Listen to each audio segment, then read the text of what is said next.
I'm Devan Jensen, and you're listening to Gospel Tangents. The best source for Mormon history, science, and theology. I'm Rick Bennett.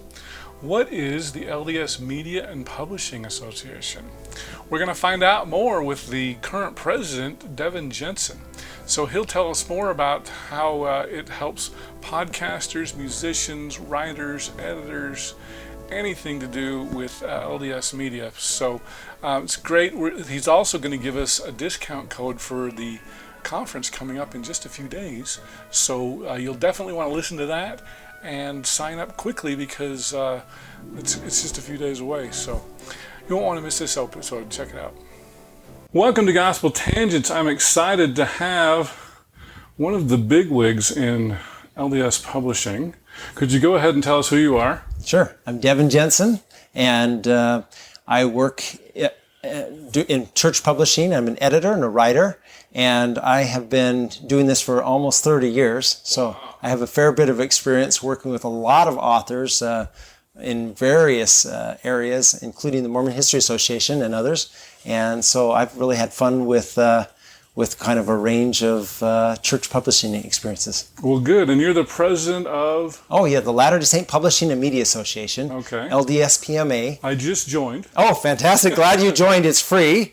And I hope others will join because it's a great way to sort of amplify your voice, network with people who are interested in sort of like-minded things. Basically, a way to connect. We have a monthly networking lunch, through Zoom, and we basically just share tips to help people hone their craft and improve their skills and hopefully share light and truth with the world. Well, yeah, and so tell us a little bit more about that. I actually have some other podcasters that listen that might want to join. So, I love it. And I know you have a Facebook page. Tell us more about that. Right, sure. You visit ldspma.org and you can just sign up for free. We send out maybe 1 or 2 newsletters a month, just short, basic things. And this networking lunch has been a fun way to connect with people. And then we have our annual conference. That's kind of our big event that we do. That'll be October 7th through 9th this year at the BYU Conference Center. And what we're going to do with this is we're going to have both a gathering in person and a virtual portion. Some people are away from the Wasatch Front, and so it may be difficult for them to gather, or for health reasons they may not want to gather. But we're going to do it safely, and we're going to have a great event, I believe. We're going to, I think, if I'm not mistaken, we're about 300 people signed up right now. Might get up to 400. Yeah, after they listen to this. Exactly. Right? You're helping boost our signal, my brother. And so we love gathering. We've got tracks, several tracks. We've got podcasting, we've got multimedia stuff, we've got TV stuff.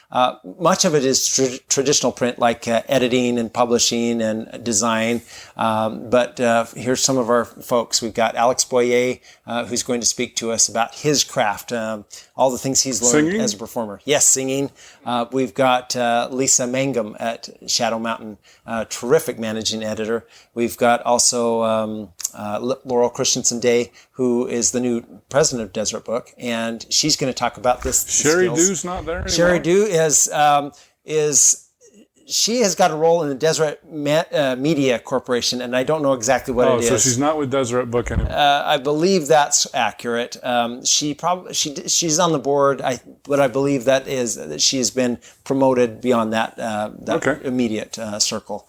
And then finally we have Daryl Eves, who from The Chosen. He's the executive producer of that. Oh. I think they have like 48 billion views now. Is he LDS? He is not LDS. And so I'm glad you brought that up, because this is intended to be for Latter-day Saint publishing media and like-minded individuals. And so we have folks who are Christian or Jewish who might join us as well, and we'd say welcome. So like Steve Pineacre. Exactly, Steve Pineacre from Mormon Book Reviews would be very welcome, and I hope you're listening, Steve. But he is a terrific friend, evangelical podcaster, and he's doing really fascinating stuff. So a little promo. I'm glad you mentioned him, because I enjoyed meeting him this summer at MHA, and he's a terrific fellow. Yeah, Steve's a good guy, that's for sure. Yeah. Are you going to record it, or can people watch it after the fact? Yes, we will record it, and it will be available for about about a month and a half till November 21st, I believe is the date that people can watch it. So yeah, so there is a little bit of a window. I'll also give you 2 codes. If you're a student 2021 will work. And if you're a friend of LDS PMA, it's friend 2021. And those will give you some money off the normal registration fee. Again, we're free to join the organization, and hopefully we'll find some value there. The conference costs a little bit of money. The conference does cost a little bit of money, so I want to make that clear. But a way to sign up and learn some stuff, hone your craft.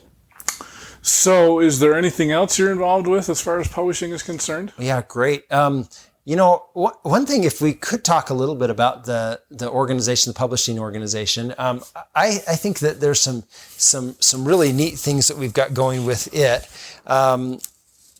One thing I want to just emphasize, it is seeking to nurture a diverse, caring community of creators in which every participant is accepted and valued for both their unique identity and their unique creative contributions. I say that because I think sometimes we think that our community is only so wide and it can't be expanded. And our goal is to make sure that everybody feels included in this.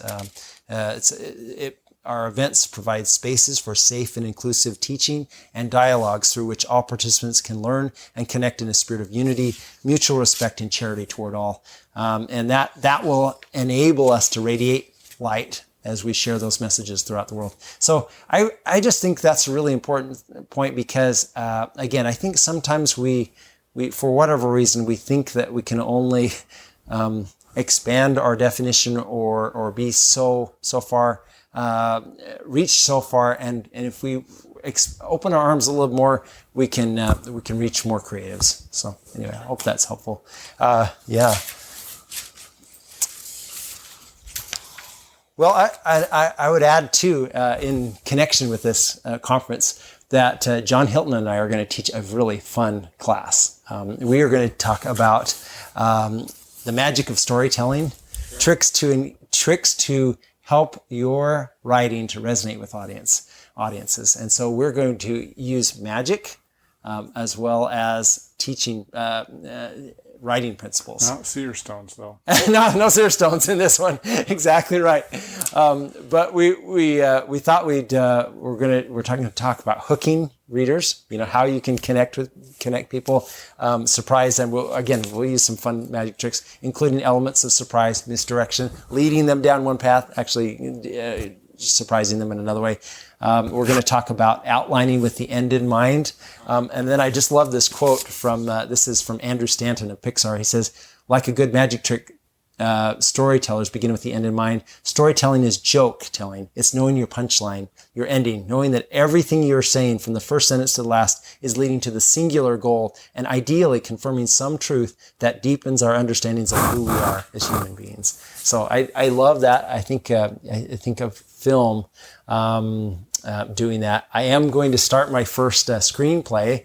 You're writing a screenplay? I am. I'm working with an established author. Her name is Kay Hancock, and she's written a terrific book called Dancing on Broken Glass. And we're going to try to work with her and a fellow author, Amy White. And not Margaret Young? And Margaret Young would be terrific. I know Margaret really pretty well, at least on social media, and we've had one or two face-to-faces, and then Bruce Young was my English professor. Oh, well, and Margaret, she helped with the Hubner thing back. Yes, about the Blood 80s, Tribunal. Is that the one? About the and then Hubner she's story? recently had a couple of films that have just come out. You know what? I'm glad you suggested that because maybe she would nurture us, take us under her wing, and because she has experience and she could probably help us through that learning curve because there is a learning curve. But this is it's an amazing story. We're excited about it because it's about a man with bipolar disorder, and so he's. And it's a really deep story because it's about him, it's about his story, and it's about his courting a woman who ends up getting cancer. So it's this kind of interesting interplay between the two of them and the complexity of mental illness and how, she and he are or dancing, and dancing on broken glass. That's the central metaphor. So hopefully it'll be a good, very moving experience. Interesting. So you're just involved in everything. Oh yeah. I really have a lot of friends in both publishing and media. We also have a group that I'm associated with called Visionaries. I don't know if you've heard of them, but Robert Hatch is one of the directors of that, and also Robert Starling. And so their goal is to connect these filmmakers, and really they've had some really good top-notch presenters there. They've had some industry leaders with I'm trying to think of the Hollywood company. It's one of the big ones.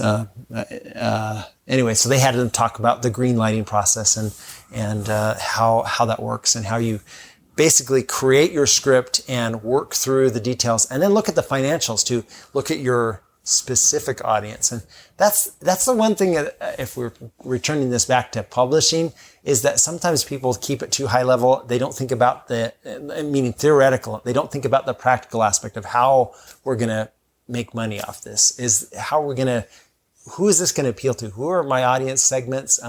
Which genre is this? How does this compare with other films that are already in the works? So, well, it sounds like it's pretty interesting because, when you think about media, you've got podcasting, you've got writing books, you've got screenplays, you've got film, and you're trying to encompass all of that. That's exactly right. And it is art, I guess, too. Yes, art as well, and poetry. So basically, we're trying to speak to people in a way that helps them hone their craft, understand their audience, and make it marketable.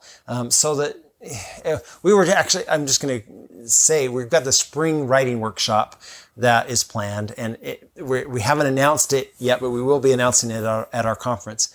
And basically, the one criticism that has come up from time to time of the publishing programs that are out there is that they're not practical enough. You have to be able to show that you can make money off this, or that it's going to sell, because it does very little good to create something that you feel good about and then it never gets published. You're going to you're going to spin your wheels.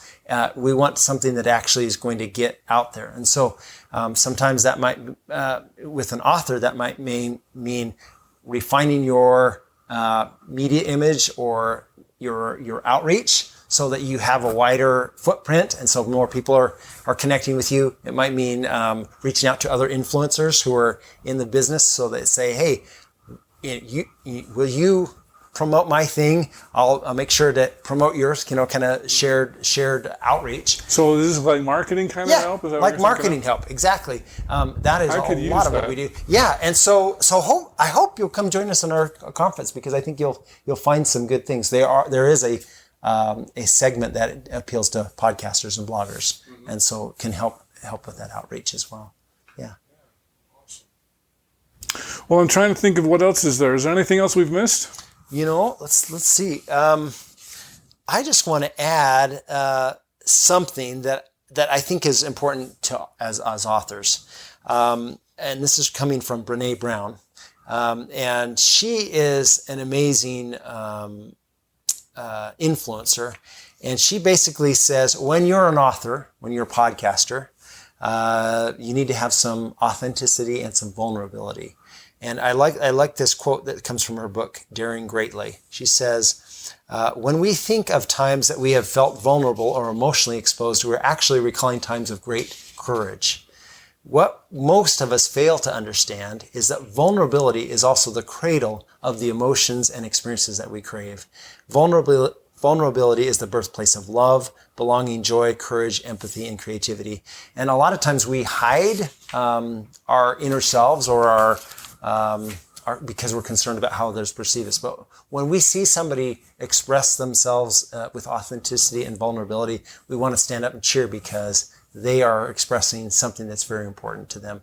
And so I guess that would be, if there's any sort of closing thought, it's just that let's be authentic, let's be real, let's tell stories that are meaningful to us, let's back them up with who we are, and let's share light and truth with the world, because that makes the world a better place. I hope you enjoyed our conversation with Devan Jensen, president of LDS PMA. In our next conversation, we're going to talk about how to have better conversations with those with whom you disagree. This is from a 7 Keys to Successful Conversations, published some years ago by the church. Above all, be kind. Show Christ-like love. President Dallin H. Oaks taught, followers of Christ should be examples of civility. We should love all people, be good listeners, and show concern for their sincere beliefs. Though we may disagree, we should not be disagreeable. Our stands and communications on controversial topics should not be contentious.